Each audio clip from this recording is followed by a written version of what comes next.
این یه داستان واقعیه. اواخر دهه 60 میلادی ده‌ها بچه در سراسر آمریکا یه چیز مشابه گزارش دادن.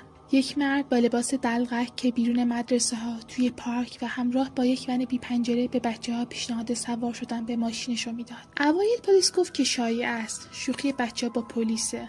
اما بعدش بچه‌ها شروع کردن به ناپدید شدن. افرادی که اونو دیده بودن میگفتن که یه مرد قد بلنده با لباس دلغک کهنه و رنگ پریده، دستاش قرمز و صورتش نقاشی شده، جوری که انگار بعضی از نقاط رنگش رفته. والدین گزارش میکردن که یه ون سفید بزرگ کنار زمین‌های بازی پارک‌ها میایستاد و درست قبل از رسیدن پلیس حرکت میکرد و از اونجا دور میشد. بعضیا گفتن که حتی بیشتر از یه دلغک توی ون دیده بودن و دلغک‌ها داشتن با هم دیگه حرف میزدن و میخندیدن. روزنامه‌ها از چاپ خبر خودداری کردن. هیچ گزارش رسمی منتشر نشد، اما سال 1968 یه پسر از اوهایو ناپدید شد. آخرین حرفش به مامانش این بود: یه مرد دلغک با مزه ازم خواست که بادکنکشو ببینم. اون بچه هیچ وقت دیگه پیدا نشد. ماهای بعد گزارش‌های مشابهی از ایالت‌های دیگه هم اومد.